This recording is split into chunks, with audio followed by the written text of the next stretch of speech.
The Treasure Hunting Trip by Janosch. One day, Little Bear went fishing in the river. He was there all day long, but he never caught a single fish. His bucket was empty, he ached all over, there was nothing to cook for supper, and his friend Little Tiger would be hungry. "There isn't any fish today, Tiger," said Little Bear, "because I didn't catch any." And he cooked a cauliflower from the garden, with potatoes, salt, and a little butter. "Do you know what I should like best in the whole world?" said Little Tiger. "I'd like us to be rich. Then you could have gone and bought me 2 trout today. Trout are my very favourite food. Yum yum." "Oh yes, trout," cried Little Bear. He dreamed of catching trout with his fishing rod some day, but he had never managed to catch one. Trout are not stupid, and it isn't easy to catch one. "Fried in the best butter, with almonds and herbs," cried Little Tiger, jumping for joy and dancing around the room. "And then we could have cakes with marzipan icing," said Little Bear. "Oh yes, cakes with marzipan icing," squealed Little Tiger. "I can almost taste them melting in my mouth already." "And tomorrow," said Little Bear, "I'd go straight out and buy myself a rubber dinghy, because I really do need a rubber dinghy." "No," said Little Tiger, "the first thing we need is a lovely swing seat with cushions, because my rocking chair squeaks so badly. I just can't stand it anymore. It's driving me crazy." And Little Tiger decided that he would like a racing driver's cap with a buckle on it too, and a red light over his bed, and some fur boots. "And we'll have smart summer suits made," said Little Bear, "and we'll wear them to the huntsman's ball. Oh, Tiger, what fun it would be to step out on the dance floor and do the tango." "Come along then," said Little Tiger. "We're going to find treasure." Next day, Little Tiger went into the wood to pick mushrooms. They sold their mushrooms in the market and spent the money on a good strong rope, a new spade, and 2 buckets. You need those things to go digging for treasure. 1 spadeful of earth, another spadeful of earth, 1 metre down, a hole. 7 metres down, a hole. And still no chest full of gold and money. While they were digging, they woke up the Happy Mole, who had been asleep there. He came along and tapped the heap of earth with his stick. "Hello," he called. "Is anyone digging down there in the ground?" The Happy Mole could not see. His eyes were blind, because he usually lived underground, where there is never any light. And if there is never any light, you forget how to see. "Yes," said Little Tiger, "Bear is digging down there, and I'm up here. We're looking for the best thing in the whole world." "Oh, I know the best thing in the whole world," said the Mole, "and it's not down there. The best thing in the whole world is good hearing. I have very good hearing. Can you 2 hear the wren singing? Isn't it lovely?" "That's not it," said Little Tiger. "We're looking for a chest full of gold and money." "Oh, that," said the Happy Mole. "That's not down there either. I know the ground underground in these parts like the back of my paw, and there's no buried chest here, not this side of the river." So they both stopped digging and rowed across the river in their boat. "Keep farther over to the right," cried Little Tiger, "or we'll run aground on a sandbank." "Do you know what I'm thinking of now, Tiger?" asked Little Bear. "Lovely patent leather shoes. I could buy lovely patent leather shoes to wear with my summer suit, with white shoelaces. Wouldn't that be nice?" "Look, Little Bear and Little Tiger," says the fish in the water. "There's a bottle floating by with a piece of paper in it. The piece of paper is a map, and the map shows an island with a pirate's cave. There's pirate treasure in the cave, and you can go and get it. Catch that bottle, go on, catch it quick." But it's too late, the bottle has floated past. "Goodbye, treasure." "Too bad," says the fish. "You silly little things, that's how fortune slips by if you won't listen to what I'm saying." It was Little Tiger's turn to start digging on the other side of the river. First Bear, then Tiger. 1 spadeful of earth, another spadeful of earth. As they were digging up the 5th spadeful of earth, along came the Lion in blue trousers. "What are you doing there, boys?" he asked. "We're finding treasure," said Little Tiger. "Should we tell you what the best thing in the whole world is?"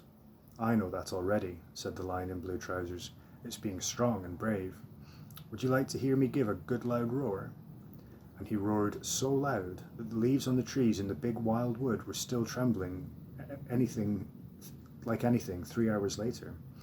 It was the atmospheric pressure. "That's not it," said Little Bear. "We're looking for treasure, a chest full of gold and money." "Oh, that," growled the Lion in blue trousers. "There's none of that here. I know everything there is around the big wild wood, and there's none of that here." So they stopped digging and went through the big wild wood. They walked and walked for 5 hours. They were very frightened. "Are you sure you haven't left your fishing rod behind, Little Bear?" "Oh no," said Little Bear. "I always take my fishing rod wherever I go." "That's all right then." It was Little Bear's turn to start digging again on the other side of the big wildwood. First Bear, then Tiger. Dear me, dear me, dear me," cackled Dotty the crazy hen. "What are you doing there, my dears?" "We're finding treasure," said Little Bear. "Gold and money." Gold and money," cackled Dotty the crazy hen. "You won't find gold down there. The farmer says this place is no gold mine, and the farmer is very clever." "If he wasn't so clever, he wouldn't keep beautiful hens like me, would he? Don't you like my hat? I'm crazy about it. Try somewhere else." And she fluttered off. "Well, let's try somewhere else," said Little Tiger. "Maybe we shan't need to dig so hard somewhere else." As they were going along the road, they met Majorca, the travelling donkey. "And where are you two little things going?" "We're off to look for the best thing in the whole world," said Little Tiger. "You're in luck then," said Majorca, the travelling donkey. "I'm looking for that too, and I know where it is. It's very far away. I'm going there myself." As they went along, Little Bear's paws started to hurt. It was all that walking. "Will you carry us a little way?" he asked Majorca, the travelling donkey. "Donkeys are supposed to carry children, and we're still children, aren't we, Tiger?"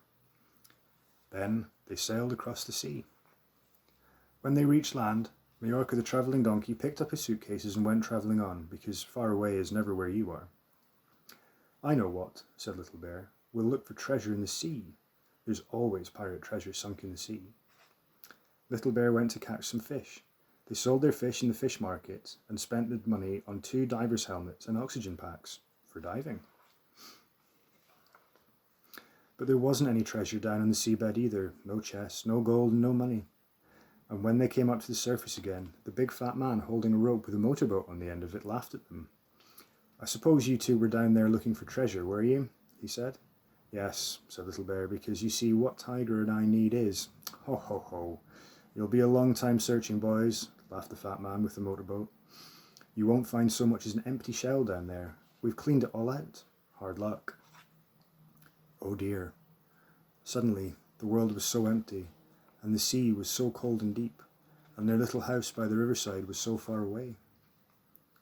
And if the big, kind big crane had not come flying along and carried them back over the sea, I expect they would have come to a sad end and never have been seen again. "Why are you walking all bent over, Tiger?" asked Little Bear. "Because I'm so unhappy," said Little Tiger, "because we haven't found any treasure." "Get on my back," said Little Bear. "I'll carry you a little way." "Why are you walking all bent over?" asked Little Tiger. "Because you're so heavy," said Little Bear. "Stop a minute then, and I'll carry you a little way." After that, Bear carried Tiger again, and then Tiger carried Bear again, and they went on taking turns until it was evening. They spent the night asleep under a big tree because they were tired after walking so far. When they woke up next morning, they saw they had been sleeping under the tree where the golden apples grow. What luck! "There we are," said the old owl, who was really a tree himself. "That's life. They go running around all over the place looking for gold underground, and where do they find it? Up above them. Things are seldom what you might expect. Things are usually the other way around." Straight away, Little Tiger wove 2 baskets, and Little Bear climbed the big tree. They filled their baskets with golden apples right to the brim. The baskets were very heavy. "I'm all bent over," said Little Tiger. "It's because my basket is so heavy. Do you think you could carry me a little way again?" But that idea was no good, because Little Bear was already carrying his own basket, and you can only carry one thing, either your basket full of gold or your best friend. "I know what," said Little Bear. "When we get to town, we'll exchange this gold for money. Money is made of paper, it's much lighter to carry, and we'll still be just as rich." When they got to town, they went to the bank.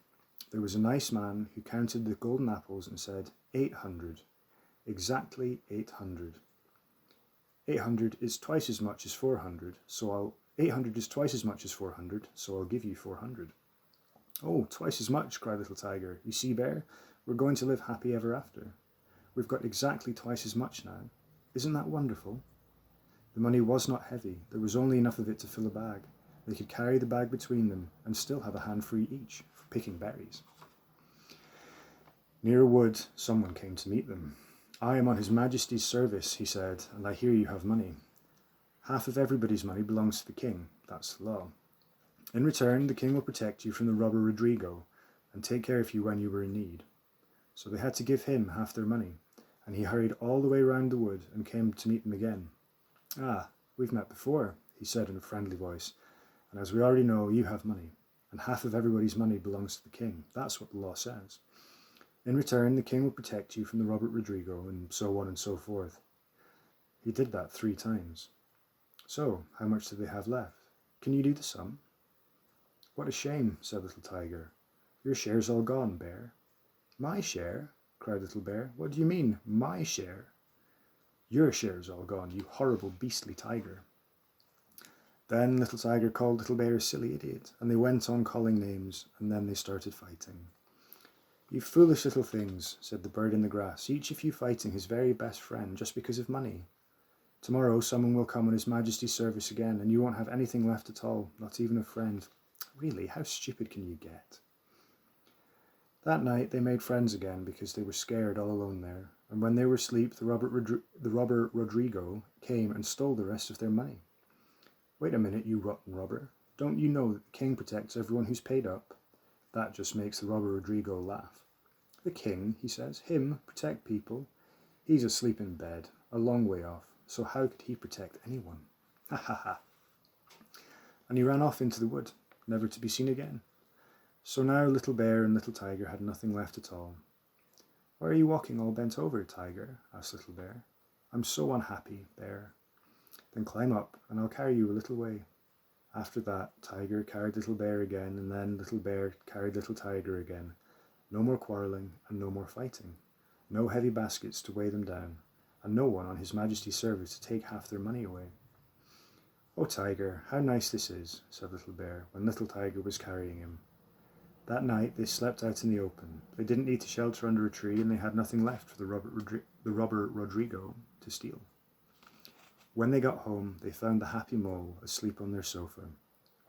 He had taken shelter there from the rain the day before. Do stay, said Little Tiger. Little Bear cooks such wonderful meals. They bring tears of joy to our eyes. They really do. So the happy mole stayed. Little Bear cooked a cauliflower from the garden with potatoes and salt. Tomorrow there might be mushrooms, said Little Tiger. How would you two like mushrooms? Lovely, cried Little Bear. And if you can't find any mushrooms, I'll catch a fish. And if I can't catch a fish, don't worry, there's always a cauliflower. Next day the sun was shining, and it was so fine that Little Tiger didn't go looking for mushrooms. Little Bear didn't feel like fishing, so they had a cauliflower with potatoes and salt. Oh, listen, said the happy mole, the wren is singing. Isn't it lovely? And they listened to the wren's song, and the sun shone over the meadow. The bees were humming, and the cauliflower had tasted wonderful. How happy they were. How really and truly happy. The end.